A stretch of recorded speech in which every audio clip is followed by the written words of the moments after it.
And welcome to another edition of Nails Are a Lifestyle. Today we're all the way in Hawaii with Nails with Ashley. Say hi, Ashley. Buddy. I'm so excited to talk to her today because I was following her page and I was like, she is killing it because the way her suite is set up is almost kind of similar to mine. So I talked to her on the phone, you guys, and I was like, listen, I have to have you on. She was excited to be on. So now we get ready to start. Okay, you guys?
Welcome to another edition of Nails Are a Lifestyle. Today we're all the way in Hawaii with Nails with Ashley. Say hi, Ashley. Hi, buddy. I'm so excited to talk to her today because I was following her page and I was like, she is killing it because the way her suite is set up is almost kind of similar to mine. So I talked to her on the phone, you guys, and I was like, listen, I have to have you on. She was excited to be on. So now we get ready to start. Okay, you guys? Right. All right. So I do have one question. I saw on your page, right? It says something about the permanent jewelry. Is that something that you do or? I do. So getting into the nail business, you take maybe like an hour and a half, 2 hours, right? And you only charge, my average is $150 a client. So I wanted a faster, quicker way to make more money and buy back my time. So I actually got into permanent jewelry as an add-on service. So while they're getting their nails done, they can see what I have and they're like, oh, maybe I'll just add it on and super quick and fast where I can just tack on another 100.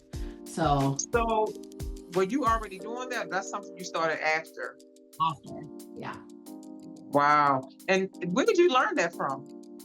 So a year ago, I went to Las Vegas for the IBS show. And about that time, I knew permanent jewelry is something that I wanted to get into, but I didn't know where to start. So when I went to the IBS show in Vegas, they had a booth. Their company was Linked Permanent Jewelry Training. And they had a huge booth and they were selling the kits and training online. So that was a $5,000 investment just for starting. Wow. But I knew I wanted. That was for training and inventory. Yeah, but not that much. Like my inventory has grown over time, so I'm still in debt. but it's pretty fun and it's a fast way to like, oh man, I have a bill coming up. Like, let me just push this a little bit. You know what I mean? Absolutely. Listen, absolutely. So are you originally from Hawaii? Have you always been there? Yes, Where are you from? I'm half Filipino, native Hawaiian, Chinese, Japanese, Caucasian, born and raised here on Oahu. The house that I live in now with my kids is 5 generations. Wow. So, yeah, a long time. So tell everybody, like, how did you actually get started in nails then? I was actually in the restaurant industry for years. And so I saw one of my managers and she had these really cute, like Japanese style nails. And I was like, oh, I kind of like that. And I could always grow my natural nails pretty long, but I never did anything. I probably just painted my own nails here and there. But when I saw that, I was like, well, I can afford to get my nails done now. So I started getting my nails done regularly. So of course, you can't get exactly what you want, all the stuff that comes with going to a walk-in salon. So one day I was like, I could do this, and I always had done art growing up, painting, cake decorating, all of this stuff. So I'm already artistic. So I knew, so I went home and I Googled how to become a nail tech. And then that's kind of how it happened. What year was that? 2018, I started going to nail school. Yeah. So was that in your area or you were somewhere else? In my area, yeah. So there's one nail school here on Oahu. So that's the school that I went to here in Hudson. Do you remember where you are, how many hours do they require for you to get licensed as far as school is concerned? Do you remember? Back then it was 650. Now it's what I think you said now was what? Now it's 700. Okay. So after you got your nail license, what did you do after that? Did you go into like a traditional salon? Like where did you go?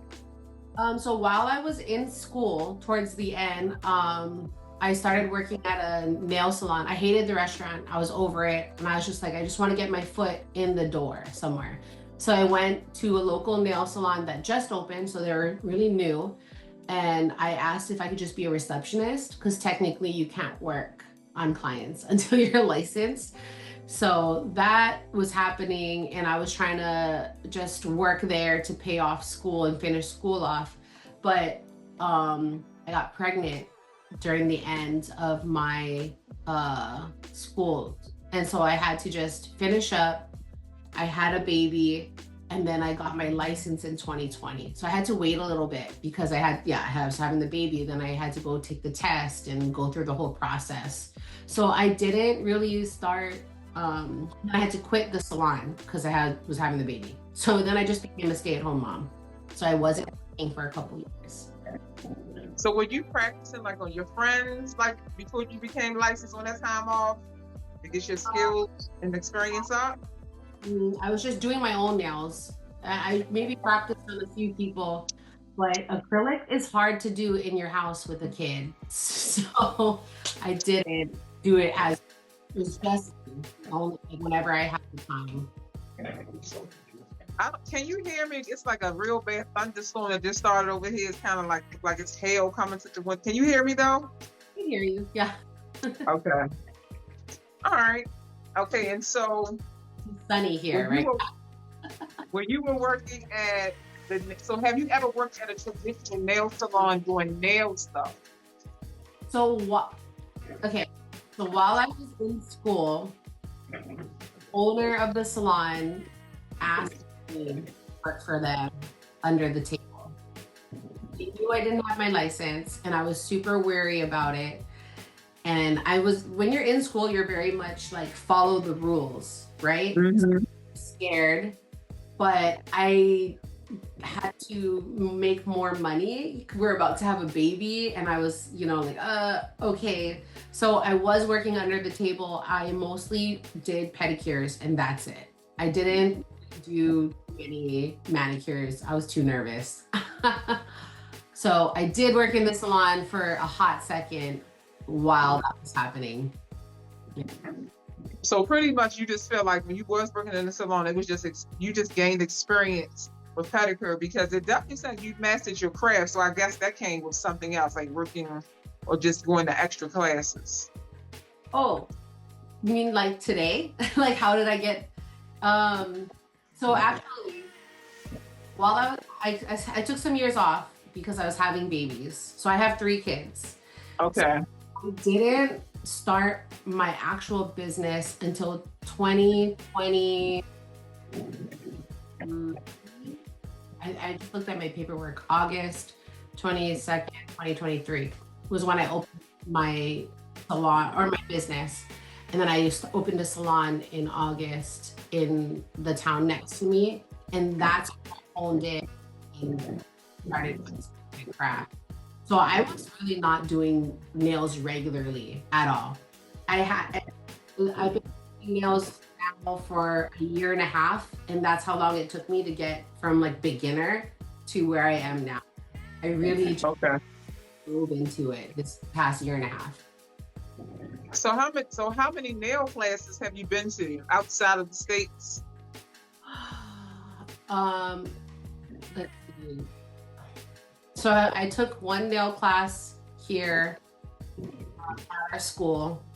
It was not good. I knew more than the owner of the school. It was really sad. I was really upset. It was a $300 electric file class, and I felt so robbed. And then that's when I Right.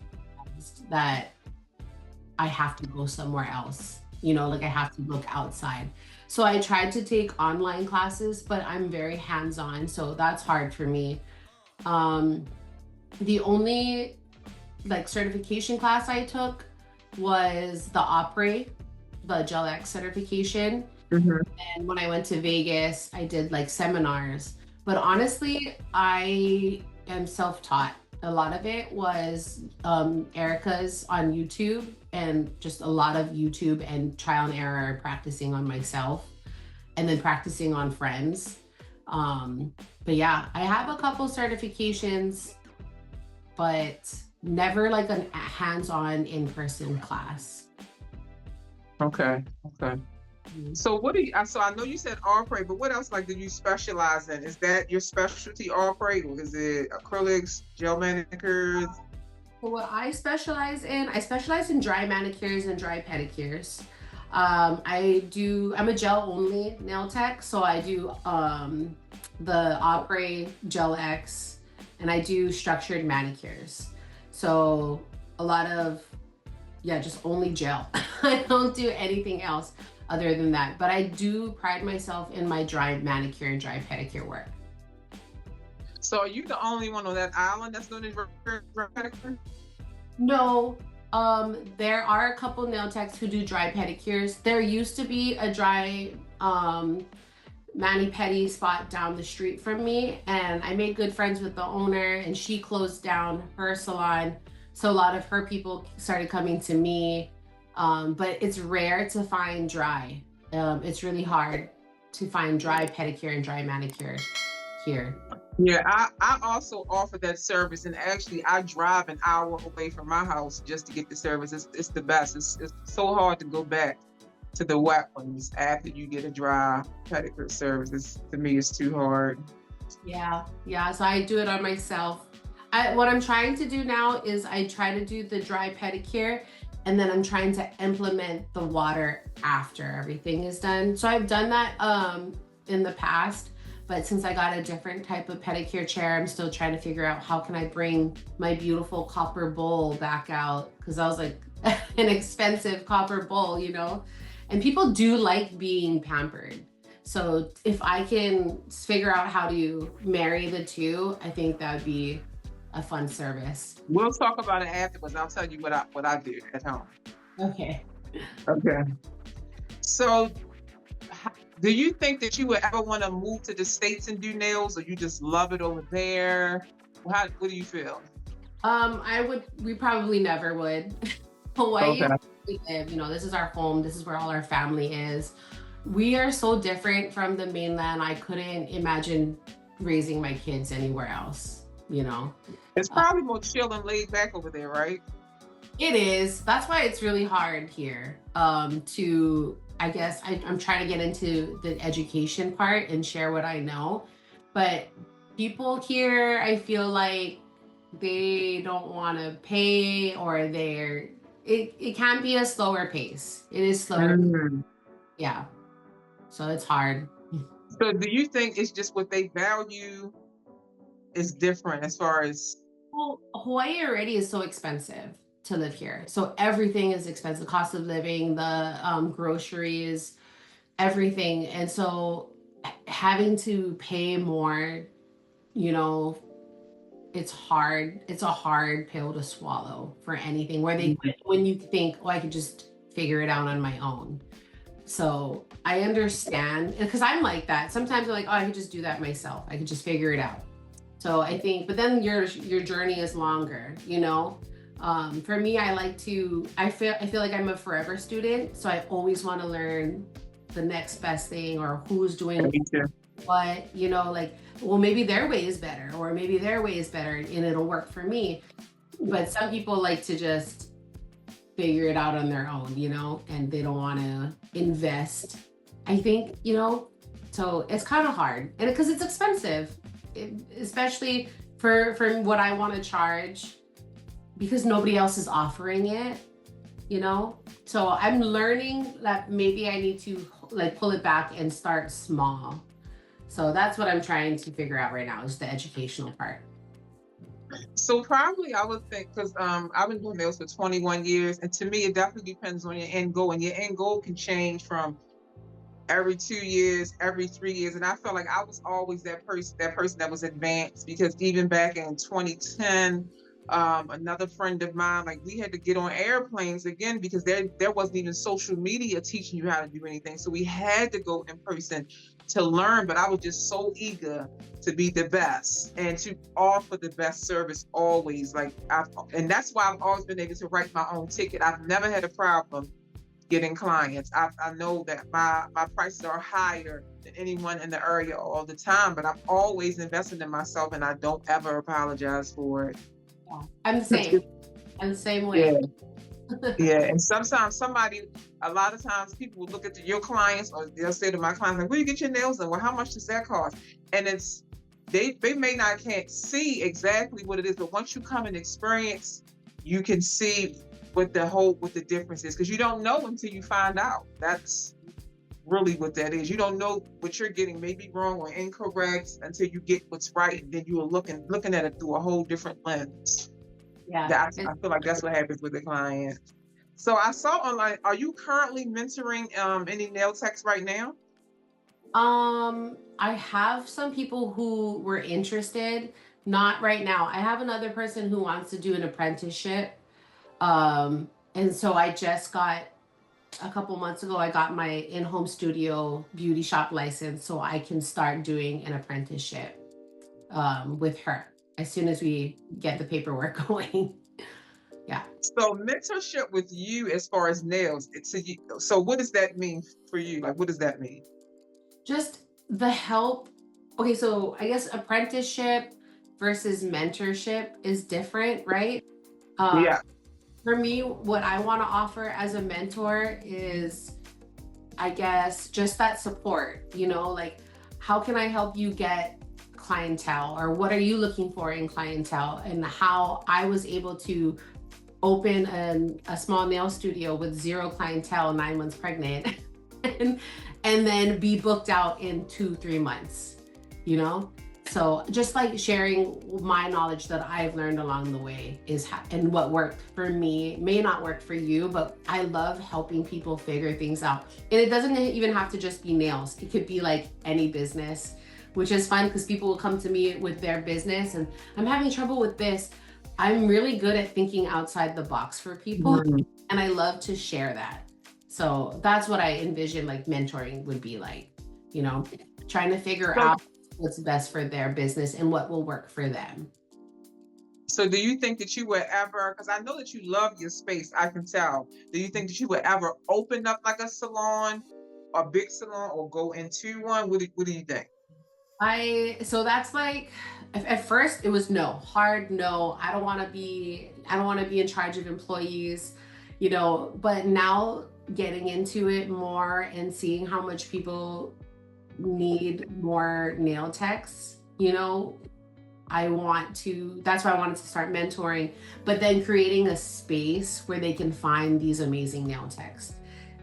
So I guess my end goal and my end dream way down the road would be to one day open a nail salon, not like a huge factory. I still want it to have this intimate feel, that people get through private nail techs. So maybe even suite rentals. So I'd like to open Mm. maybe a suite rental for nail techs.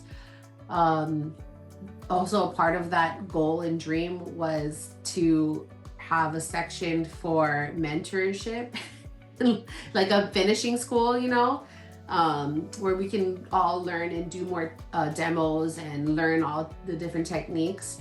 And then they could rent a spot, and also maybe in the back have a little nail supply store. So, because we don't have nail supply stores here, it's so, Wow. yeah. So it's like, or we do, but it's like they have nothing. We only go there for alcohol and acetone outside, and that's it. And so it would be a nail supply store where the nail techs could buy products, and then they could come and learn and do like the nail school, and then they could rent the suite. So it would kind of be like this circle. You know what I mean? Listen, I can see that for you. It's just like I can see it for you, Ashley. You can capitalize on that whole island. I know. I would like to. It's just it's scary. It's scary when you have small kids and you're by yourself, you know? So I know when they get older, I could maybe be able to do all of this. But right now, being in my space is working and it's perfect. So maybe in the future, you know? Also being able to recommend other clients to awesome nail techs is something that I really want to be able to do, because it's hard. I only work 2 days a week, and people they can't get in, you know, and they're like, well, who else could I go to? And I'm like, here's some nail techs that you could go to, but they could be booked out too, you know? So trying to create more nail techs like us would be awesome. So you make sure you reach out to me when you're ready to make, like, even have a conversation about that, because I'm actually retiring at the end of this year, and I told my husband, like, I do want to actually live on an island. We can always look towards the next phase. I love nails. My hands will always be in the industry without being behind the table. So you want to have a conversation about this. I do. I'm your girl. That, because I can't be doing nails all the time, you know, like your hands start to hurt, and I can already just for 2 days. I don't know how you guys do. I don't know how they do it down the street, and they do that for 12 hours, one after another. Like, I don't know how. My body hurts already, you know? So with them, it's different. The quality is different. They're not as meticulous, and the details are just not there. So I don't want to do any more than 5 people a day. Like I'm exhausted after that. Like my hands don't hurt. Like I'm really into health and fitness and yoga and stretching and what I eat and all of that. So I thank God, like I don't have carpal tunnel and all of those type of things. But I feel like for me, like the time and dollar exchange doesn't equal out anymore. And even though I charge a nice amount with inflation and all of that, and where I'm trying to go, it's definitely time for me to shift into the next thing. So I love it. I love it. I love it. Okay, let's get into your rapid fire questions. What are your favorite nail designs? Anything abstract. Okay. I love abstract. I was always like an abstract painter. So, and it's just like perfectly imperfect, you know? So What's your favorite nail tool that you can't live without? My electric file. I can't do nails without my electric file. Yeah. Exactly. We're going to take off if that ever goes down. Long nails or short? Long. Favorite nail shape? Almond. Okay. Now, is there a color that you just absolutely hate? Like if someone chooses this palette, like a color palette, you're just like, oh.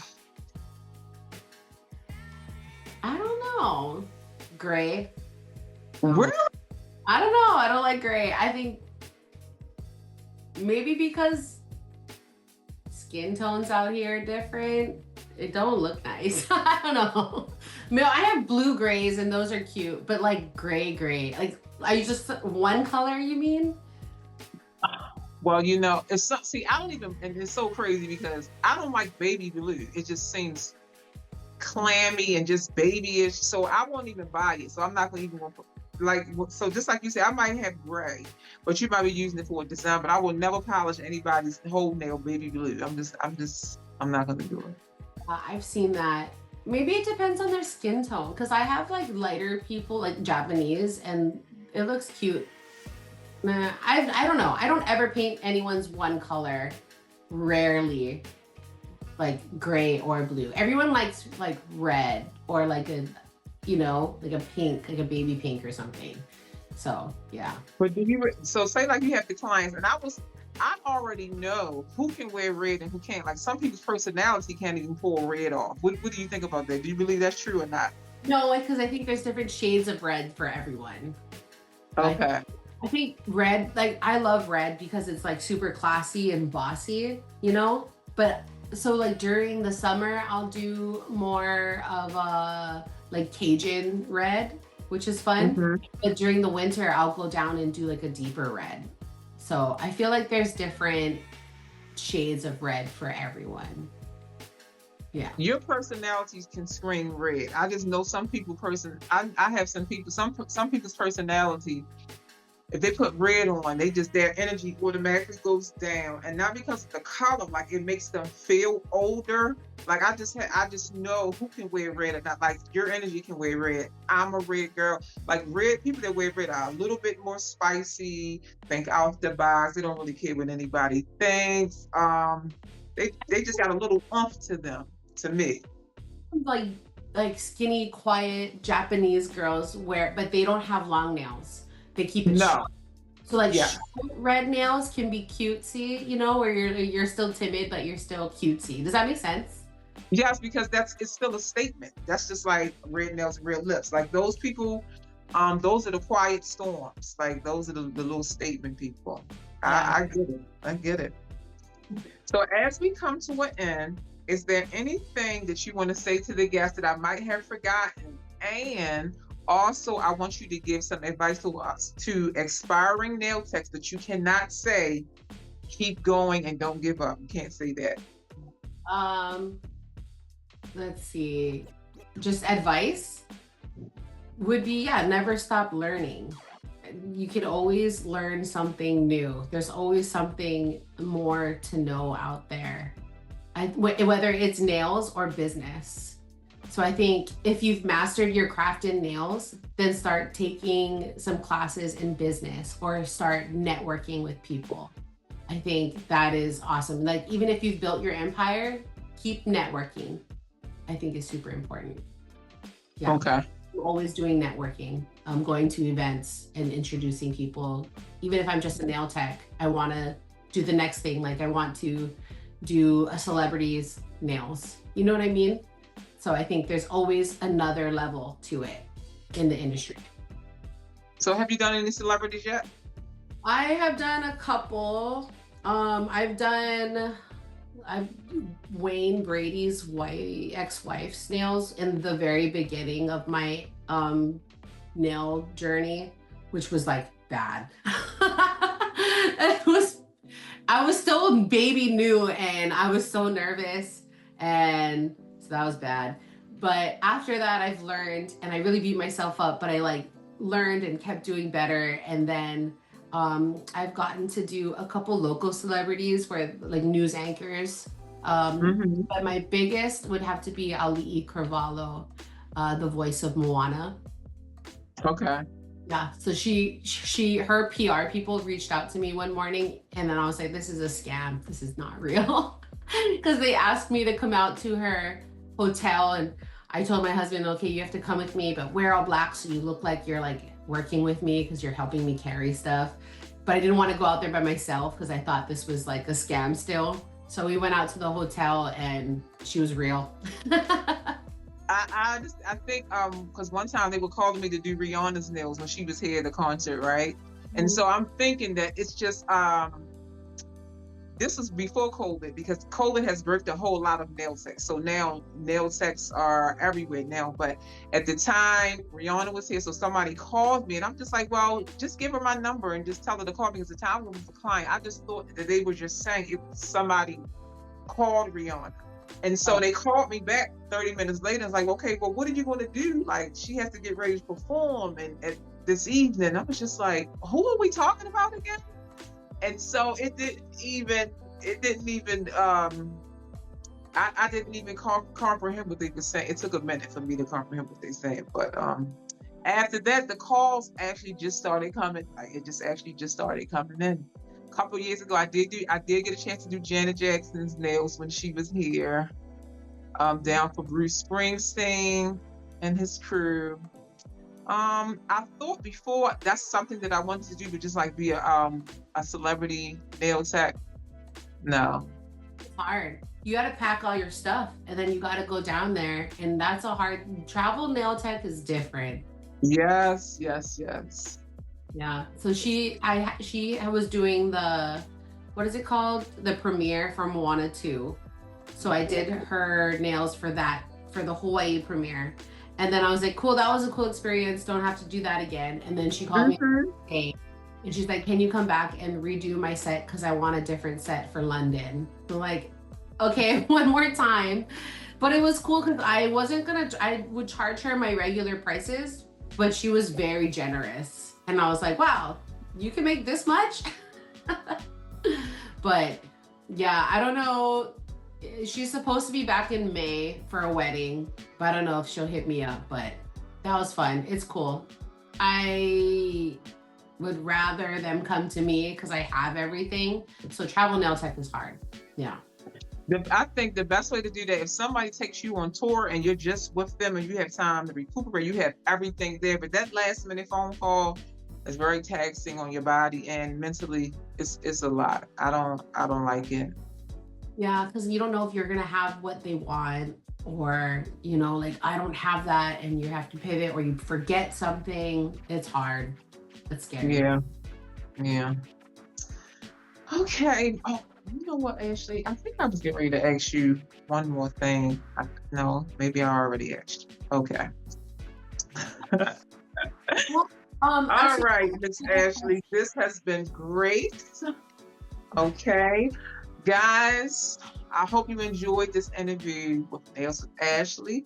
We will see you next week with another edition of Nails Are a Lifestyle. Say bye, Ashley. thank you.